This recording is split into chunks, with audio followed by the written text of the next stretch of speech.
Hello আসসালামু আলাইকুম guys, আপনাদের জন্য আমি নতুন একটা রেসিপি নিয়ে আসি। সেটা হচ্ছে সাগুদানার শাহি পায়েস। কীভাবে আপনারা বানাবেন পুরো প্রসেসিং দেখতে তাহলে থাকুন এবং আমার সাথে থাকুন। আমি এখানে 2.5 লিটার গরুর দুধ ফুল ক্রিম সেটা আমি ব্যবহার করেছি। টাটকা যেটা গরুর দুধ গ্রামে সেটা আমি ব্যবহার করেছি। 2.5 লিটার দুধ আমি একটু জ্বালিয়ে নিতেছি। এখন চুলের পর আছে। এখানে আমি 50 গ্রামের মতন সাগুদানা দিয়েছি আর 50 গ্রামের মতন আমি পোলার চাল ব্যবহার করি। মোট 100 গ্রাম আমি জিনিস ব্যবহার করব।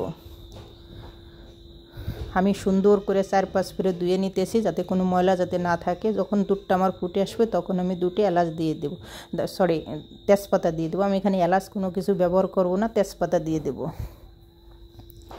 তারপর এখানে আমি পোলার চালটা দিয়ে দিলাম। 50 গ্রামের মতন আমি পোলার চাল ব্যবহার করেছি।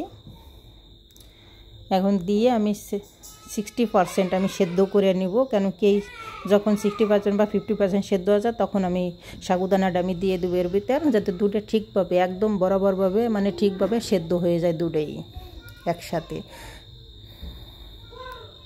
আমার পোড়া চালটা কিন্তু অলরেডি সেদ্ধ হয়ে গেছে। এখন আমি এখানে কনডেন্স মিল্ক দিয়ে দিয়েছি 100 গ্রামের মতন। আপনারা দেওয়ার জন্য চেষ্টা করুন, এতে পায়েসটা আরও সুস্বাদু উঠবে, অনেক টেস্টি হয়। আপনারা অবশ্যই দেওয়ার জন্য চেষ্টা করবেন। এখন আমি ঘন করে নেব। আর এখানে আমি চিনি ব্যবহার করেছি হয়তো 100 থেকে 150 গ্রামের মতন। আমরা মিষ্টি আন্দাজে, আপনারা যতটা মিষ্টি খাবেন ততটা আন্দাজে আপনারা চিনি এখানে ব্যবহার করেন। আমরা পরিমাণ মতন চিনি খাই, এই জন্য আমরা পরিমাণ মতন চিনি দিয়েছি। আপনাদের চাহিদা অনুযায়ী আপনারা চিনি ব্যবহার করবেন। এখানে সামান্য পরিমাণে লবণ ব্যবহার করেছি পরিমাণ মতন। এখন আমি সুন্দরভাবে ফুটিয়ে নেব। তারপরে আমি দিয়ে দিচ্ছি কিশমিশ, বাদাম, কাঠবাদাম, কাজু বাদাম। আমি দুটোই এখানে ব্যবহার করি। আপনাদের পছন্দ না আপনারা ফুড এখানে ব্যবহার করতে পারেন। আমার এটা খুব পছন্দ লাগে আর এটা খুব আমার একটা ফেভারিট খাবার। আমি এই পায়েসটা প্রায় রান্না করি আমার পছন্দ দেখে, এই জন্য সবারই এখন পছন্দ। আর এখানে আমি একটু কোনো কালার আমি ব্যবহার করি না, জাফরান আমি ব্যবহার করেছি। আপনারা এটা অপশনাল, আপনারা দিতেও পারেন নাও দিতে পারেন, দিলে এটা ভালো হবে, সুন্দর একটা কালার আসবে। আর এটা একবার হলেও আপনারা বাসায় বানাবেন, খাবেন, দেখবেন সবারই কাছে ভালো লাগবে। যে এত টেস্ট না খেলে আপনারা বুঝতে পারবেন না। আমি প্রায় এই রেসিপিটা বানাই। আমার পায়েসটা অলরেডি হয়ে গেছে, দেখুন কি সুন্দর কালার আসছে, খুব চমৎকার হয়েছে। আর আপনাদের যদি ভালো লাগে আমার নতুন ভিডিও দেখতে পারবেন রান্নাঘর জিরোহানে। আপনারা যদি ভালো লাগে অবশ্যই আমার চ্যানেলটা দেখবেন, সাথে থাকবেন এবং সবার জন্য দোয়া রইল, সবার জন্য ভালোবাসা। আল্লাহ সবাইকে ভালো রাখুক, সুস্থ রাখুক, এই দোয়া করি। আপনারা সবসময় সবাই ভালো থাকবেন। যে যেখান থেকে আমার ভিডিও দেখেন সবার জন্য দোয়া রইল, আল্লাহ জানি সবাইকে ভালো রাখে। আমার পায়েসটা দেখুন কি সুন্দর আসছে, অলরেডি হয়ে গেছে। সবার কাছে আমি আশা রাখি আপনারা একবার হইলে এই পায়েসটা এরকম বানাই খাবেন, দেখবেন সবারই ভালো লাগবে।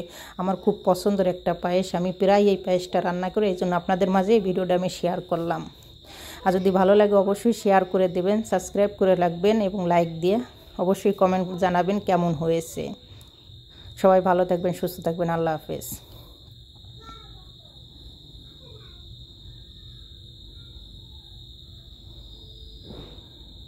আর সবাইকে জানাই জুম্মা মুবারক। আজকে জুম্মার দিনে এই পায়েসটা আমি রান্না করেছি, এই জন্য সবাইকে জানাই মন থেকে জুম্মা মুবারক।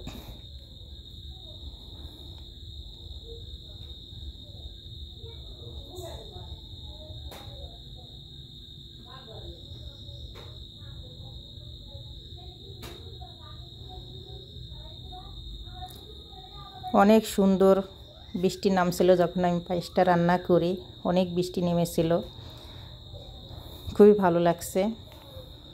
ভালো থাকবেন সবাই, সুস্থ থাকবেন। আল্লাহ হাফেজ। আবারও বলি আল্লাহ হাফেজ।